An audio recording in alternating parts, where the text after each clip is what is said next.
agora Sub40, o programa de entrevistas de Ópera Mundi com Breno Altman. Começa agora mais uma edição do programa Sub40. O objetivo do Sub40 é entrevistar convidados e convidadas de uma nova geração de pensadores e realizadores. Mulheres e homens de até 40 anos, às vezes um pouquinho mais, que são referências no mundo do trabalho, da cultura, dos esportes, das leis, da comunicação ou da política. E hoje a entrevistada é Rosa Amorim, eleita nesta semana deputada estadual em Pernambuco pelo Partido dos Trabalhadores. Crescida no movimento Sem Terra, a parlamentar possui um histórico de militância no Levante Popular da Juventude e atuou como diretora de cultura da União Nacional dos Estudantes. Durante as eleições, apresentou propostas relacionadas à juventude, cultura, geração de emprego, saúde e educação nas áreas da periferia urbana também. Rosa, parabéns, seja bem-vinda, parabéns pelos 42.632 votos que você recebeu. É um prazer estar com você aqui nessa hora de entrevista. Prazer, então, boa noite, boa tarde, bom dia a todas as pessoas que nesse momento estão nos assistindo. Uma alegria estar aqui como a primeira sem terra eleita deputada estadual em Pernambuco e a mais jovem deputada da Alep. Muito bem, já que você se autodeclara jovem, a gente quer saber quando você nasceu, em que lugar e como você chegou até aqui. Muito bem. Eu nasci em 1996, tenho 25 anos de idade. Você nasceu no 1º de janeiro? É isso? 1º de dezembro de 1996. Sou uma boa sagitariana. E eu faço parte, né, dessa geração de filhos da luta que nasceu já na conquista da terra do Movimento Sem Terra, ali em meados da década de 90. Eu sou filha de 2 dirigentes muito importantes para a existência do Movimento Sem Terra no Nordeste. Então, o meu pai, ele nasceu no sul do país e vem com o primeiro grupo que vem para o Nordeste para fundar o MST, para desbravar o MST, e encontra minha mãe, que já também era envolvida com as pastorais da juventude, com as eclesiais de bases, e eles se encontram e acabam pingando em mais alguns estados e parando em Pernambuco. E acaba que dessa junção eu acabei nascendo em uma das lutas mais simbólicas do MST em Pernambuco, que foi a conquista do assentamento Normandia, que hoje abriga o nosso Centro de Formação Paulo Freire, que é uma escola de formação que o MST tem aqui em Pernambuco, a maior referência também do Nordeste a nível nacional. A gente também tem a Florestan Fernandes, que é uma grande escola com referência mundial. E aqui em Pernambuco, portanto, eu sou filha do assentamento Normandia, e eu acho muito importante dizer que o MST tem um cuidado muito importante com as crianças, com os bebês, com a nova geração. Então, para as mães poderem estarem no espaço da política e não sair do espaço da política, o MST tem o que a gente chama de ciranda infantil. É uma espécie de creche, para as pessoas entenderem, mas na nossa lógica de movimento, um espaço que agrega as crianças para mães poderem estarem livres para as marchas, para o espaço de formação, para o debate político. E foi nesse espaço que eu acabei crescendo. E na ciranda infantil, nós acabamos desde cedo aprendendo a respeitar, a se identificar com a luta dos nossos pais. Isso expresso nas músicas, nos livros, na revista Sem Terrinha. Então, tem realmente um processo de alfabetização para a luta, ou pelo menos, se você não se transformar no militante, você vai entender que a luta do seu pai, da sua mãe, é uma luta justa. Então, eu cresci nesse ambiente, mais do que educada pelos meus pais. Está fechado o seu áudio. Desculpa. Em que cidade? Na cidade de Caruaru, que fica localizada no agreste de Pernambuco. E você tem irmãos? Eu tenho 3 irmãos, são 4 filhos. Eles são militantes também ou seguiram outro caminho? São militantes. Um só que não, porque ele tem 11 anos de idade. É muito novo para decidir o que ele vai querer fazer da vida, a vida, né? Mas sim, eu tenho um irmão mais velho que contribui hoje a nível nacional com o MST na parte da comunicação, dirigente nacional do MST, mora em São Paulo. Tem um outro irmão que hoje cumpre uma tarefa muito importante, que ele é estudante de medicina na Venezuela, que, enfim, o MST também tem esse cuidado na formação, então tem uma relação tanto com Cuba quanto com a Venezuela para formar médicos populares que voltam e se tornam médicos populares das nossas áreas, dos nossos assentamentos, e também é militante do MST. Rosa, você é uma militante do MST, mas também tem uma atuação importante no movimento de juventude e no movimento estudantil, né? Eu mencionei no início que você foi diretora de cultura da UNE. Como é que é essa passagem de um lugar para o outro, ou não é uma passagem? Está tudo integrado? Tem uma passagem. Na verdade, eu comecei com 11 anos de idade a participar das lutas do movimento estudantil secundarista. Quando eu cheguei na escola e vi que tinha organização de estudante, aquilo me despertou, mesmo sem meus pais falarem nada.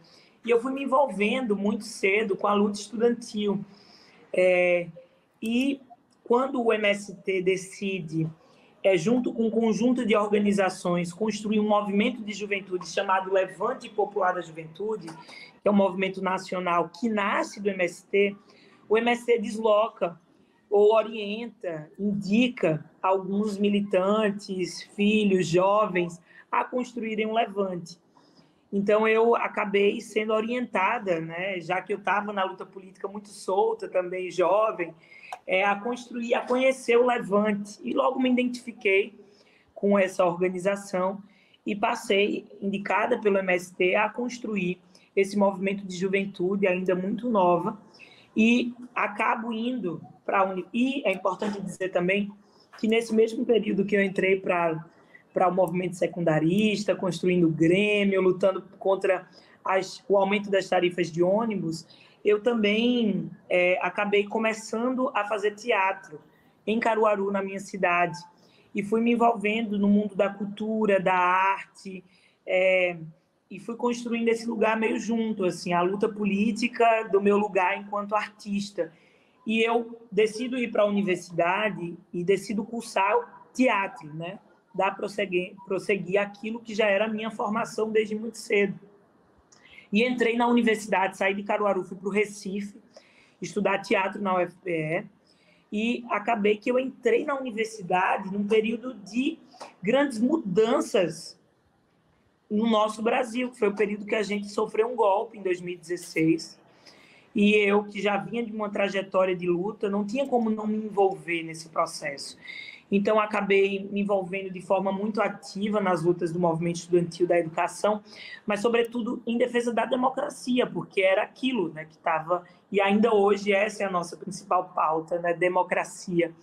E eu acabei ocupando a universidade em 2016, logo depois do golpe, contra as medidas do governo Temer, em especial a PEC do congelamento dos investimentos públicos por 20 anos, que era algo que afetava e que está afetando diretamente a educação, o investimento em educação. E eu acabei protagonizando a ocupação da universidade. É importante dizer que as escolas, elas foram tomadas em todo o Brasil. Foi um grande levante dos estudantes naquele período. Eu ocupei por 2 meses a universidade, fui protagonista dessa luta, né, liderei a ocupação. E depois eu fui suspensa, quase expulsa da universidade, sofri um processo muito pesado de perseguição política, e isso foi um divisor de águas na minha trajetória e na minha afirmação nesse lugar da luta da educação e do movimento estudantil. Você se define como uma atriz, dramaturga? Como estudante de teatro, você virou o quê? Militante. E atriz. Não, eu atuei em grupos de teatro do SESC, né? Fiz vários circuitos nacionais. Inclusive, meus professores até gostam de dizer que o teatro, né, perdeu uma atriz importante. Assim. Eu gostava muito da cena, mas eu não descolo isso da minha prática política. Eu acho que é muito possível você conjugar as duas coisas, você ser militante, você estar nesse lugar que a gente está ocupando, mas também com muita poesia, né, com muita batalha das ideias nesse lugar também, da forma como a gente se coloca para fora. Volta e meia também faço algumas produções. Então, posso dizer, sim, que eu sou atriz e militante. Muito bem, muito bem. Uma questão que eu queria colocar também é que como você vê a articulação das lutas de gênero e a luta racial, né, a luta contra o racismo, com a luta pela terra? Eu acho que está intimamente ligada, intrinsecamente ligada, porque são questões estruturais da sociedade, né? O racismo, o patriarcado é algo que está na base, portanto, ou você está no campo ou na cidade lutando por reforma agrária ou por reforma urbana, são coisas estruturais dos sujeitos da luta. Nós afirmamos hoje que o Movimento Sem Terra é o maior movimento negro que a gente tem no Brasil, porque você vai olhar a cara, você vai olhar o rosto do povo trabalhador rural, é um povo preto que está na base do movimento. E, recentemente, na história, o MST avança no debate dessas pautas, né? Não colocando como um lugar ao lado, mas como pautas também estrutural. A pauta da reforma agrária avança na medida que a luta antirracista também avança, porque a questão da terra, para nós, ela é a raiz da desigualdade social que a gente tem. A questão da terra é o que hoje sedimenta tudo que a gente vive na questão da desigualdade, né? Então, a questão da terra, para nós, é muito importante e tem vínculo direto. E a questão do patriarcado também é a mesma coisa, né? Algo estrutural, e o MST cada vez mais avança no debate de qual é o feminismo que nós defendemos, qual é o papel das mulheres na sociedade que a gente quer construir. Então, são debates que estão aí ao lado da nossa luta pela reforma agrária. Até porque a questão da desigualdade estrutural passa diretamente pela propriedade, né? E num país do tamanho do Brasil, a propriedade da terra é central na dominação. Não sei se você concorda, mas aparentemente sim. Concordo, sim. Rosa, qual a sua avaliação geral das eleições em 2022? Né? Tinha uma expectativa de que o Lula fosse eleito no primeiro turno, ela não se materializou. Como é que você avalia esse resultado? A primeira coisa é que nós vamos ganhar as eleições. Mas nós temos um cenário muito difícil no Brasil. Vide ao analisar os governadores que foram eleitos, o aumento da bancada, o aumento drástico da bancada da extrema-direita, do fascismo, do conservadorismo ocupando esses espaços, tanto no Congresso Nacional como nas Assembleias Legislativas, até mesmo dos governadores, dos senadores. Mas eu posso dizer que nesse campo também a gente tem surpresas, né, de senadores que foram, inclusive, importantíssimos, educadores, que vai ser muito... Flávio Dino, no Maranhão, Tereza Leitão, em Pernambuco. Então, nós temos algumas boas surpresas nessa eleição. Vide aqui em Pernambuco, que a gente tem, nesse mesmo ano, o bolsonarismo lá em cima, mas é o mesmo ano que a gente tem a maior bancada de negros e negras ocupando a Alep. O mesmo passo que elegeu um bolsonarista, Pernambuco decidiu botar uma sem terra na Assembleia Legislativa de Pernambuco. Então, é um momento de polarização grande que a gente vive na sociedade, que está expresso no Poder Legislativo e no Executivo, e nós só temos a dizer que nós precisamos batalhar muito para a gente eleger Lula nesse segundo turno.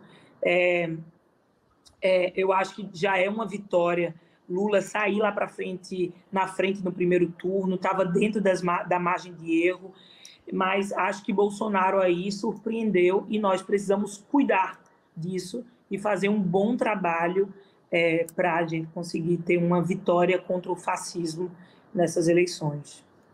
Agora, o Bolsonaro ele ganhou algum terreno no Nordeste nestas eleições.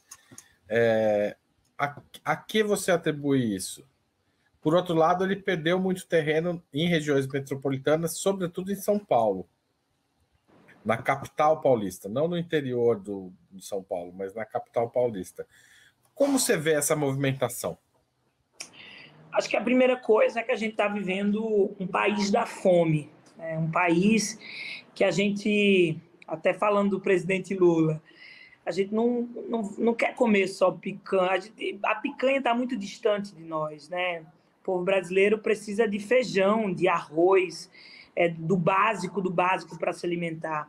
São mais de 33 milhões de brasileiros hoje que passam fome, mais da metade da população numa situação de insegurança alimentar. Então, Bolsonaro deu essa cartada do Auxílio Brasil, que com certeza fez um aceno para o povo mais pobre, né, para a extrema pobreza, que reverteu em voto, uma manobra política e que tem consequência. Por que o povo nordestino votou em Lula? Porque Lula é o Lula do Bolsa Família, Lula é o presidente dos mais pobres. Então, Bolsonaro, né, nessa jogada política com o Auxílio Brasil, acabou tocando, e isso mostra que ele ganhou algum terreno no Nordeste.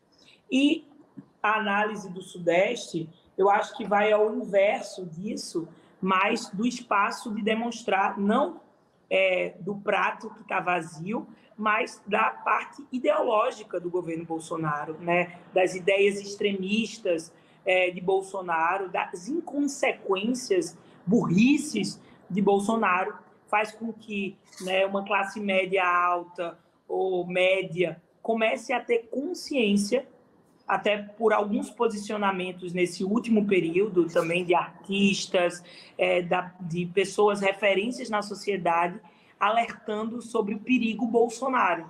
E isso faz com que esse outro setor da sociedade, localizado, em grande maioria, ali no Sudeste, vote no Lula. É um voto silencioso, é um voto do medo, é um voto que não vai botar a camisa vermelha e nem vai colocar uma bandeira estendida na sua casa, mas é um voto de quem quer acabar com isso que o Brasil está vivendo. Rosa, o MST lançou 15 candidaturas nesse ano. 6 foram eleitas. Isso está dentro da expectativa do movimento, ou foi além, ou ficou aquém? Como é que você vê esse cenário, digamos, dessas candidaturas especialmente organizadas, lançadas pelo MST? Só uma atualização, agora somos 7, temos mais um federal. O João Daniel de Sergipe, que ontem tivemos a felicidade da sua... de ser um deputado eleito, reeleição, né? Ele conseguiu reverter uma questão burocrática com outro candidato e isso fez com que ele conseguisse se eleger. Nós chegamos a 80% dos nossos candidatos. Então, para nós, isso é uma vitória eleitoral. Nós podemos dizer que temos uma bancada hoje do MST ocupando um espaço na política institucional. Então, isso está muito dentro daquilo que nós pensávamos e da nossa expectativa para esse momento. Em alguns estados, nós já imaginávamos que nós não teríamos um êxito eleitoral pela própria conjuntura das outras candidaturas do estado, mas nós saímos muito fortalecidos politicamente, mesmo que não eleitoralmente, mas politicamente, com o MST mostrando sua cara, com essa legitimidade que o MST construiu na sociedade, se revertendo em um voto de confiança no Movimento Sem Terra. Aliás, eu queria que você falasse um pouco disso, O MST, o Lula, num dos debates, disse que o MST de hoje é diferente do MST lá de trás, né? E mais do que isso, talvez o Lula estivesse falando, não sei se é a sua avaliação, de que a imagem do MST é outra no país hoje. O que avançou e o que não avançou? Onde o MST ainda enfrenta dificuldades? Eu vejo, por exemplo, no interior de São Paulo, a resistência ao MST é muito grande. Na capital é menor. Por que em alguns setores urbanos o MST é mais bem compreendido do que no mundo rural? Porque eu acho que nós temos uma batalha, né, de início, que eu acho que é um dos principais desafios nossos, que foi travado nesses últimos 4 anos, que é a questão do avanço da reforma agrária no nosso país. A reforma agrária está paralisada há 6 anos, né, desde que Temer assumiu a presidência. E isso é um desafio para nós, né? Temos muitas terras para serem desapropriadas, muitos sem terra esperando a sua posse e muitas terras ainda a serem ocupadas. E nós fizemos ocupações, obviamente, nesses últimos 4 anos, mas com menos intensidade do que nos últimos, por um processo de criminalização muito grande, de um incentivo ao armamento dos capangas, dos jagunços, que ferveceu um conflito maior no campo. E eu posso dizer para você que é muito claro, né? Bolsonaro, no Dia do Agricultor do ano passado, não sei se você está recordando, mas o card, a arte que ele divulgou, que foi publicada, foi de um pistoleiro com a arma levantada, feliz Dia do Agricultor. Qual a mensagem que Bolsonaro... Não é uma enxada, não é um arado, não é um agricultor carrega arma, é isso? É isso, né? O que é que ele autoriza com essa imagem? O que é que ele passa com essa imagem? E isso tem uma consequência imediata para dentro das nossas terras. Então, o povo do campo está abandonado nas políticas públicas, os programas todos paralisados, então os créditos rurais não existem mais.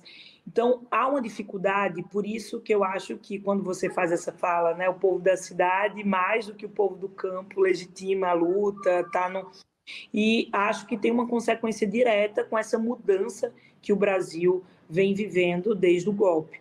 E eu acho que é importante dizer mais do porquê a sociedade parte dela começa a mudar a imagem que tem do MST. Porque cada vez mais começa a aparecer na sociedade quem produz comida de verdade, quem produz comida de veneno, porque o povo está morrendo envenenado, morrendo de câncer, um aumento gigante, né, do adoecimento. E quando você vai olhar a raiz disso, está o quê? Naquilo que a gente come, na forma como se produz. E cada vez mais aparece o MST não como um invasor de terra, o MST violento, isso claro que a extrema-direita continua propagandeando, mas ao mesmo tempo a gente já consegue ter uma outra imagem, não do MST com várias espingardas, né, tipo ocupando, não. O MST que produz, que é o maior produtor de arroz orgânico do Brasil, que produz mais comida agroecológica, orgânica, do que qualquer empresa no nosso país. Então, por isso, e acho que tem um dado importante desses últimos 2, 3 anos, que faz com que, inclusive, nós conseguimos construir as nossas bancadas, eleitos pelo campo e pela cidade, que foram as políticas de solidariedade. O MST doou mais de 10 mil toneladas de alimentos que veio do campo para as cidades, para as periferias que estão passando fome. O MST, né, foi responsável por uma grande estrutura de uma rede gigante de solidariedade. E nós furamos a bolha. Ouso dizer, não, já é um dado, nós furamos a bolha da esquerda sobre a imagem do MST, ao ser o MST que doou comida e ajudou o Brasil a enfrentar a fome. Rosa, você tocou na questão da reforma agrária, e esse tem sido uma das campanhas do Bolsonaro, sobre a questão da terra, ele tem dito que distribuiu mais títulos do que os governos Dilma e Lula. são números inclusive, há casos que ele apresenta de agricultores e tal, apoiando, pequenos agricultores apoiando a candidatura dele. O que esses números que o Bolsonaro apresenta escondem e o que eles dizem também, assim, que a gente precisa prestar atenção? Primeiro, a primeira coisa é que ele divulga informações falsas, mentirosas, que não existem. Porque Bolsonaro não desapropriou uma terra para a reforma agrária. Portanto, ele não fez a reforma agrária que o governo do PT fez. Ele não fez nada. O que é esse título de terras que Bolsonaro está propagandeando aí, que distribuiu, é as terras que já foram desapropriadas para a reforma agrária. Ele está simplesmente dizendo, essa terra que já é de vocês, agora eu estou dando um título para vocês poderem vender as terras, para vocês, né, transformar essa terra em negócio. Só que quando você vai olhar para uma área de assentamento, você só não tem sua parcela. Você tem a parte comunitária, você tem a agroindústria, você tem uma vida em comunidade que, ao Bolsonaro dizer que está entregando títulos, você tira o que há de mais precioso no modelo de reforma agrária que a gente defende, que é a possibilidade de, em comunidade, construir, a partir dali, a sociedade que a gente quer, lutando por escola, por estrada. Então, o que é que ele faz ao dar títulos de terras que já foram desapropriadas? Ele faz com que médios e grandes proprietários comecem a comprar as terras para, aí, juntando, produzir novos latifúndios. Ou seja, na prática, ele está fazendo uma anti-reforma agrária, é isso? Exatamente isso. É isso que ele fez, uma anti-reforma agrária. Ele está abrindo o caminho para a concentração de terras novamente. E para transformar a terra num negócio, num comércio. Esse processo de transformar a terra no negócio é o que gera a concentração de terras, né? Ou seja, ele aumenta a tarefa do MST daqui para frente, de certa forma, né? Claro, e a reforma agrária não vai mais avançar 1 centímetro se Bolsonaro tiver mais 4 anos de governo. E o agronegócio está vindo de uma forma destruidora, não para cima do movimento sem terra, mas, sobretudo, para cima dos povos originários, dos povos indígenas, dos povos quilombolas, dos protetores da nossa natureza, da mãe terra. Então, mais do que o MST que não está avançando, nós estamos perdendo as nossas terras, não só do movimento, mas, sobretudo, dos povos originários, dos indígenas e, sobretudo, dos quilombolas também. Tá certo. Rosa, antes da gente continuar essa conversa, vou pedir licença para pedir mais uma vez para as pessoas apoiarem o nosso jornalismo. Opera Mundi depende da contribuição dos seus leitores, essa é a nossa principal fonte de financiamento, e vocês devem imaginar que não temos muitas outras, especialmente depois do golpe de 2016, né? Então, eu gostaria de chamar vocês a fazer uma assinatura solidária em www.operamundi.com.br ou se tornar membro pagante do nosso canal no YouTube. Essas formas são muito importantes porque elas são recorrentes, ou seja, você não precisa todo mês se preocupar em nos apoiar, já fica lá registrado e ela vai alimentando a nossa fonte de recursos. Outra forma, se você estiver assistindo agora, pode fazer ao vivo, a transmissão ao vivo, pode fazer um superchat ou um super sticker. Também pode mandar um Pix na chave apoie@operamundi.com.br, e se você estiver assistindo depois da transmissão ao vivo, você pode fazer um valeu mais. Além disso, claro, compartilhe, mande nos grupos de WhatsApp, dos grupos de Telegram. Essa produção tem a função também de espalhar as discussões que realmente importam para o país. Rosa, o que os movimentos sociais não ligados à terra têm a aprender com o MST? E como vocês articulam essas lutas?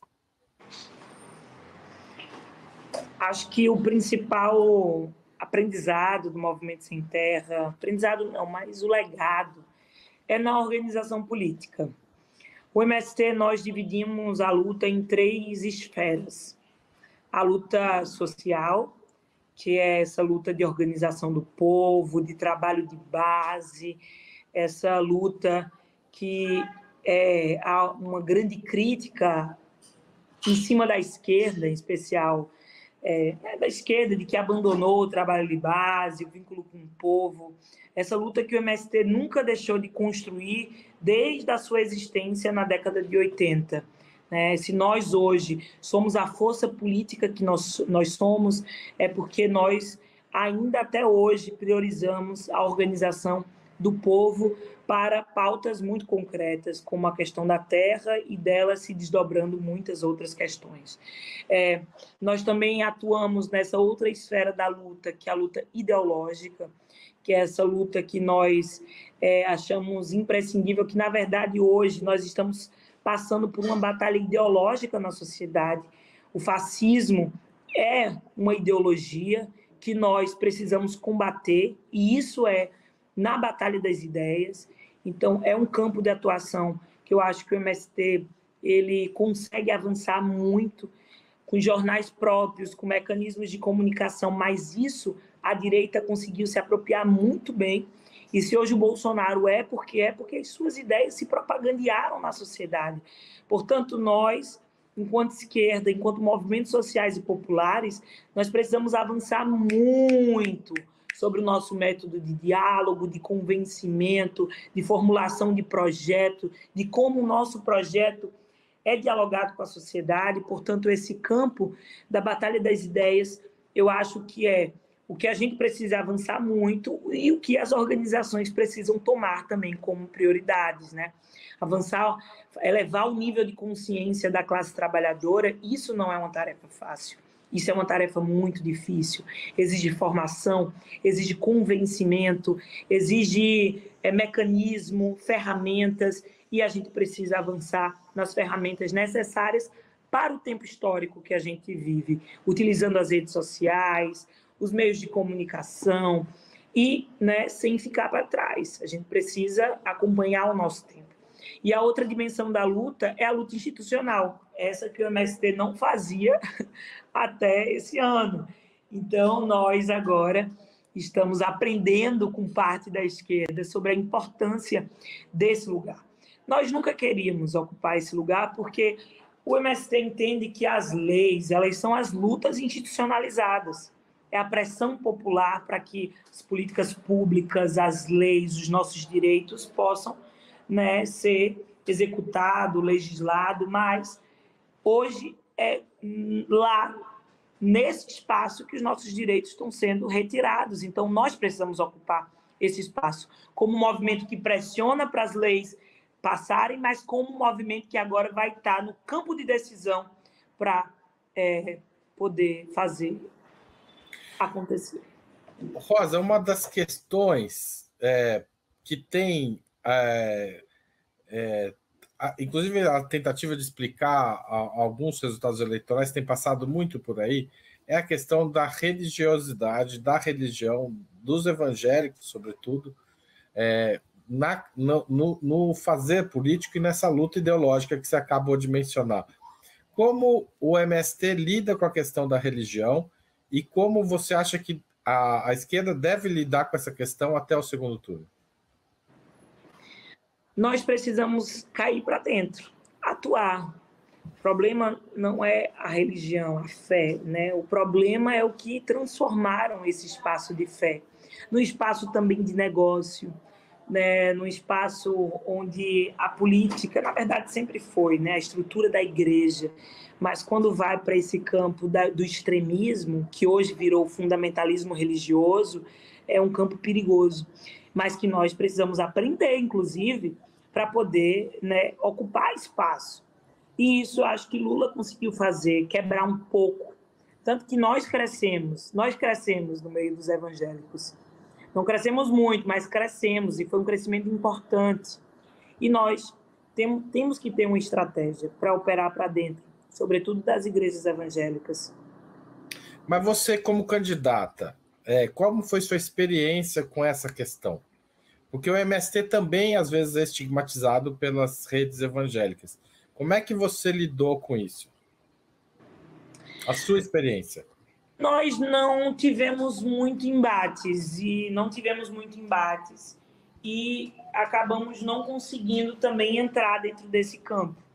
Óbvio, tivemos aqui ou ali apoiadores, entramos em algumas lideranças religiosas desse mundo mais evangélico, mas ainda muito pouco. Então, minha experiência é muito pequena para poder.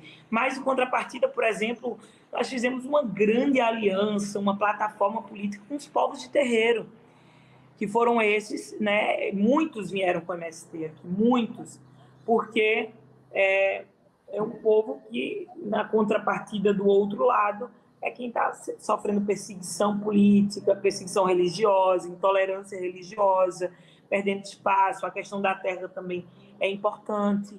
E nós, e o MST cada vez mais, inclusive, vem entendendo que nós precisamos entrar nesses diversos campos da fé, né? Então, você acha que ainda há um caminho a percorrer? Você acha que é um caminho a percorrer até o segundo turno ou é curto esse tempo e essa é uma batalha de médio prazo?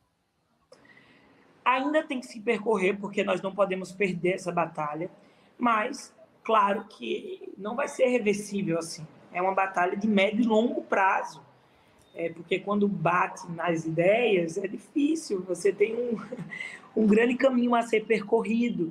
Da outra vez, nós tivemos ótimas experiências aqui na última eleição do segundo turno do Haddad. Nós conseguimos fazer uma ampliação, né, dos evangélicos progressistas e arrumamos vários, né, e fomos para a frente das igrejas, né, e fomos para lá, entregamos o santinho deles, né, o material deles com Lula, com Haddad. A gente tem que fazer material, tem que ser criativo nesse lugar para conseguir trabalhar o convencimento. Como é que está? Qual foi a principal pauta do MST em Pernambuco? Qual foi a sua principal linha de luta no eleitoral e agora, como continua? Primeiro, o combate à fome. Para nós é uma pauta central. O MST aqui, para você ter uma noção, pernambucano é meio acusado de ser um pouco bairrista, né? E ter mania de grandeza, mas acho que são dados importantes a serem ditos.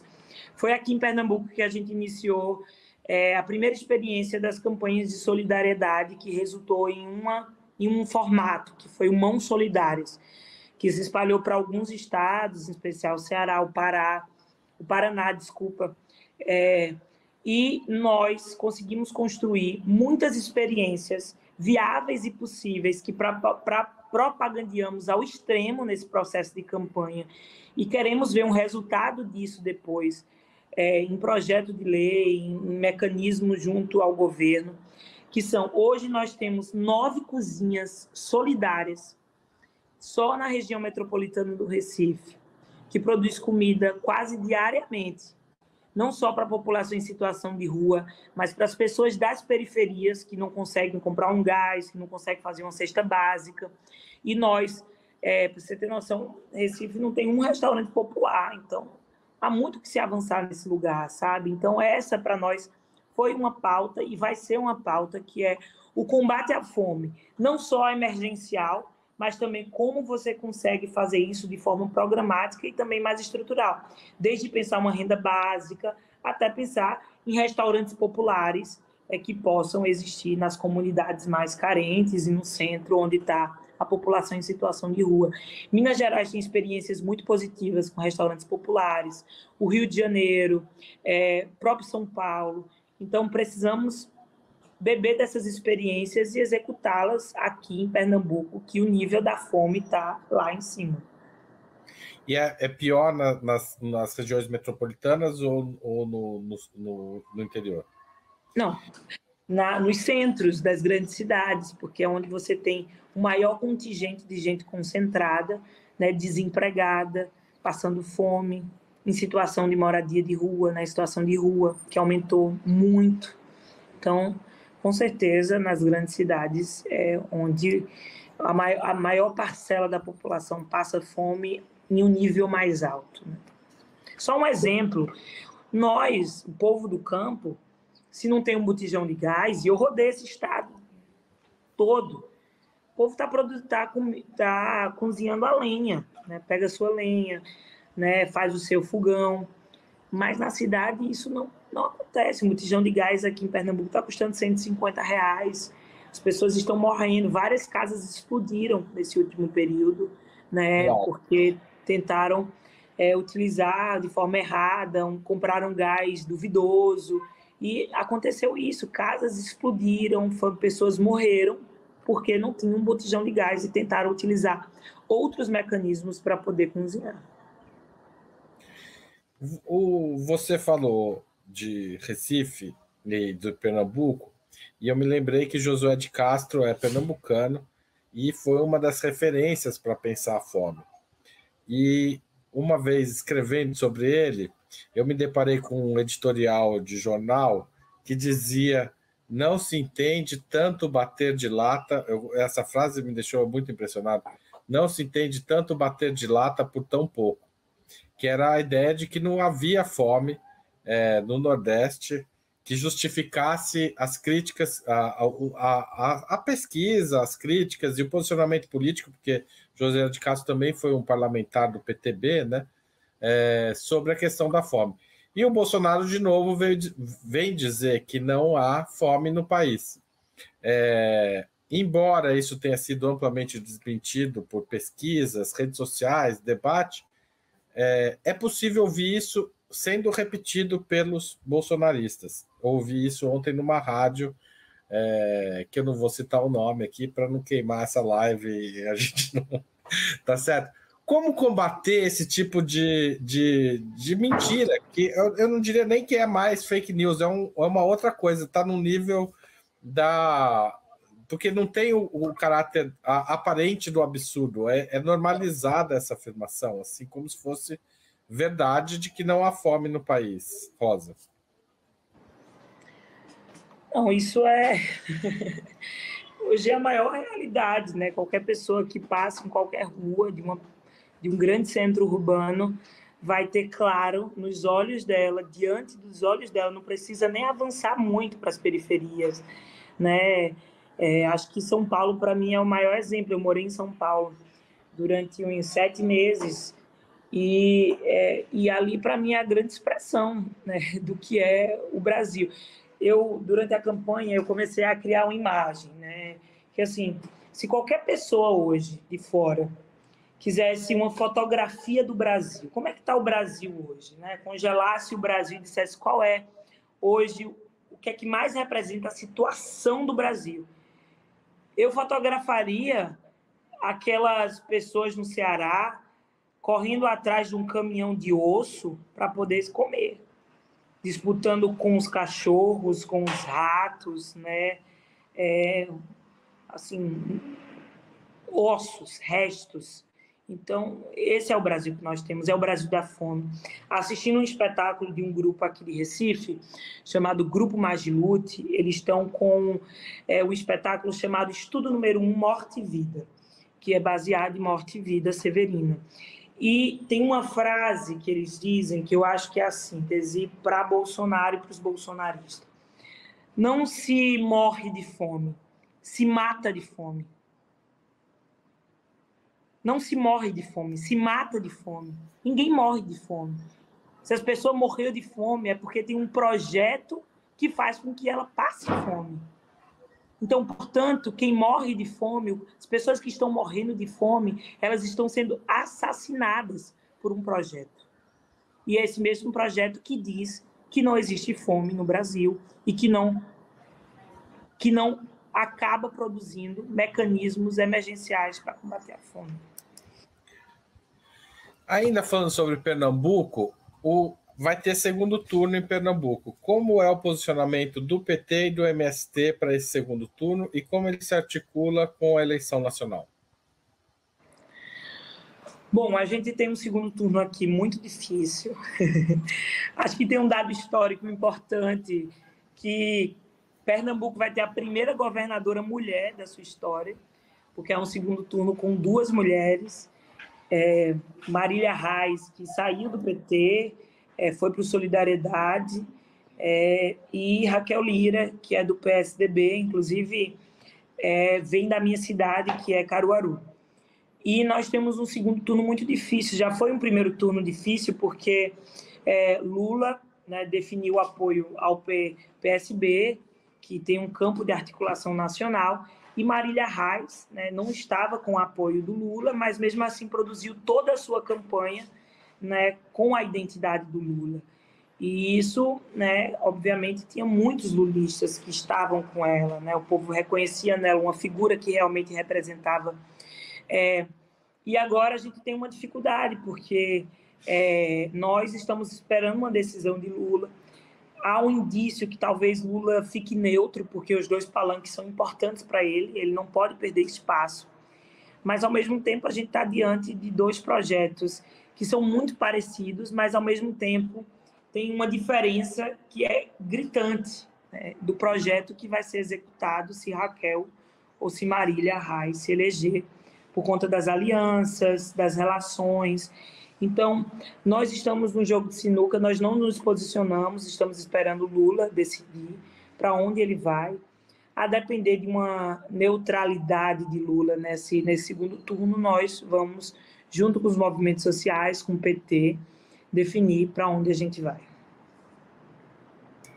Falando ainda um pouco do MST, o MST tem adotado políticas de relações com as classes médias urbanas muito significativas, né? Em São Paulo tinha uma feira que era organizada até o fim do governo Alckmin, depois com a entrada do Dória foi cancelada, que ocorria no Parque da Água Branca. Você chegou a vir para essa feira? Sim. Feira da Reforma Agrária. Exato, a feira. Exatamente. E também tem os armazéns do campo, que tem aí em Recife, tem aqui em São Paulo, onde estou, e que tem feito um papel também de aglutinar movimentos de esquerda, organizar eventos, lançamentos de livros, debates, etc. Essa política pode ser... a ideia é espalhar ela por todo o país, e eu diria uma coisa que uma preocupação que eu tenho tido no interior, no interior onde tem o agronegócio, é possível fazer algo parecido? Hoje o MST conseguiu chegar em um lugar que eu avalio que é o mais importante para essa nossa relação com a cidade. A cidade poder vivenciar o MST lá, que é consumindo a nossa produção. A rede dos armazéns do campo hoje já estão... Acho que foi atualizado, mas a gente está entre 8 e 10 capitais. Foi inaugurado o Recente de Salvador. E são estruturas muito importantes, porque, para além do espaço de produção e comercialização dos produtos da reforma agrária, os armazéns do campo pretendem ser um espaço de socialização, de produção de cultura, de encontro, que acaba aglutinando realmente. Isso olhando para as experiências de todos os armazéns. Em São Paulo, a gente já produziu inúmeros festivais, eventos que levam a cidade a experienciar o MST dentro da cidade.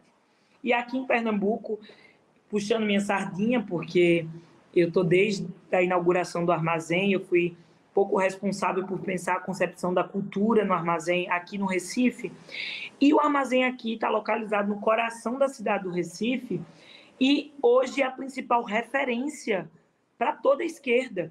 Qualquer coisa que acontece, todo mundo corre para o armazém do campo. Nós ocupamos a rua. Para você ter uma dimensão, por mês, a gente chega a receber mais de 10 mil pessoas nas nossas atividades.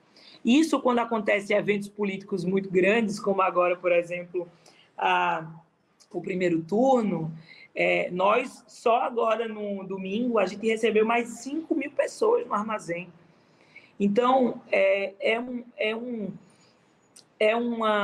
um instrumento importante dentro das cidades. E nós já falamos sobre isso, tanto interiorizar o armazém, como também criar outro tipo, talvez com outro nome, mas isso a gente já vem tentando chegar num lugar, que são mercados populares com produtos do MST nas periferias urbanas. Inclusive para discutir a questão da qualidade dos alimentos, da fome, dos agrotóxicos, etc. Essa é a ideia. Isso, exatamente. Rosa, a gente está caminhando aqui para o final da nossa conversa e a gente sempre faz um ping-pong com os nossos entrevistados no Sub-40. Vamos fazer esse bate-papo aqui? Vamos. Depois quem gostar do bate-papo, assiste outros para ver o que a gente tem. Uma centena de entrevistas com jovens militantes e cada um passa pelo mesmo roteiro. Então, é legal para comparar, quem quiser. Vamos lá. Rosa, prato imperdível. Escondidinho de charque. Olha só. E em cima é o quê? Macaxeira. Macaxeira, isso que eu ia perguntar. Eu amo, eu faço, eu como com prazer, eu me delicio, eu amo. Eu vou receber qualquer pessoa na minha casa, o que é que eu faço? Escondidinho de charque. Se eu vou num canto e quero comer, eu como escondidinho de charque. Tá certo. Cerveja... Uma boa macaxeira, porque assim, Pernambuco e assim, o meu assentamento especial, a gente produz macaxeira, né? É a melhor macaxeira do Brasil. Olha lá, os pernambucanos puxando a sardinha para macaxeira de... Cerveja, cachaça ou vinho? Eu gosto de uma cachaça, mas eu bebo muita cerveja. O MST tem uma produção interessante de cachaça já, né? Tem. Em Minas, bem localizado. Na Paraíba tem um pouco, mas Minas em especial, sim. No Paraná, eu acho também. Esporte favorito? Futebol, mas eu confesso a vocês que eu não sou muito chegada ao esporte, mas eu dancei por muito tempo, né? Mas a dança não é esporte, mas ainda assim o futebol é o que mais me atrai. É um exercício. Mas ainda assim o futebol é o que mais me atrai. E qual é seu time? A Santa Cruz, aqui, mas filha da minha família, eu sou uma boa corintiana também. Santa Cruz tá... Como é que tá a situação de Santa Cruz atualmente? Tá mal, bem mal. Não sei em que categoria, nada, mas tá bem mal. Passatempo. Pensando, passatempo. É difícil pensar no passatempo, porque eu não tenho muito tempo livre na minha vida. Mas, no pouco tempo que tenho, o que eu gosto de fazer, eu nem sei se é um passatempo, mas é andar de bicicleta. Eu exercito isso. Eu amo andar de bicicleta, então, nas poucas horas vagas, eu faço isso. Eu andei muito de bicicleta como meio de locomoção já na minha vida inteira. Então, quando eu posso, eu ando. Tá certo. E na campanha você usou ou não? Nada. Preciso voltar. Livro inesquecível. Estava pensando, são muitos, mas para esse momento eu acho que tem um livro assim que para mim me marca e me inspira também, que é O País Sobre Minha Pele, de Gioconda Belli. É uma experiência da Revolução Nicaragüense, a partir de um olhar de uma mulher que se envolve, né, com a Revolução, e eu acho que eu me inspiro muito, sabe, ali na Nicarágua, e a montanha é muito mais que um imenso estepe verde também. Inclusive, são dois livros que me marcam de uma mesma experiência revolucionária e que para jovens, inclusive, eu sempre dou, que é a montanha é muito mais que um imenso estepe verde. E, assim, um jovem que está iniciando na política, eu já dei para muitas pessoas esse livro. Legal. Música preferida? Hoje eu acho que eu diria, assim, para acalmar os ânimos meus, de todo mundo, Era Casa, Era Jardim, de Geraldo Azevedo. Inclusive, eu assisti recente um show de Geraldo e Chico César, que eu acho que foi o show mais bonito da minha vida inteira. Eles estão fazendo um show juntos, sabe? Só com viola e violão. E eu acho que ali reside um campo que eu acho que são um dos lugares mais bonitos da música que eu gosto de acessar. Filme marcante. Bacurau, do meu Pernambuco, Kleber Muito Mendonça. Ídolo político. Luiz Inácio Lula da Silva, nosso eterno presidente. Evento histórico de que gostaria de ter participado. Aí você me pega, assim, mais recente, assim, mais por agora, tem um lugar, até mesmo pelas minhas andanças no estado de Pernambuco, que eu venho, assim, eu desconhecia até um tempo atrás, até uns 3 anos, e agora isso voltou bastante para mim, porque a gente teve uma atuação muito grande na campanha na Mata Norte, que é uma região aqui bem perto do Recife, porque é, né, meio litoral, e tem uma revolta das mulheres, das heroínas do Tejucupapo. Então são mulheres assim que lideraram um processo de revolução, assim, sabe, que eu estou muito me inspirando e está me tocando muito. Então eu gostaria de ter participado ali junto com as heroínas de Tejucupapo. Esse é o tema do livro da Marilene Felinto? Eu não sei. Que chama Mulheres de Tejucupapo. Então com certeza. Eu não li este livro dela, mas tem esse título. Agora posso até ir atrás, retirar o atraso disso, que eu devia ter lido. E, finalmente, estamos chegando... Não, chegamos ao fim do questionário. Muito obrigado, Rosa. Foi uma hora de... Eu queria ter mais perguntas para continuar perguntando com você. Eu acho que eu me atrapalhei por isso, porque a conversa foi ótima. Queria agradecer muito por seu tempo e por ter participado do Sub-40. Tenho certeza que nossos internautas se aproveitaram e gostariam muito de te parabenizar pela eleição. Muito obrigado. Muito obrigado, Haroldo. Abraço para todo mundo. Foi um ótimo papo. Simbora, que as lutas são grandes. Simbora.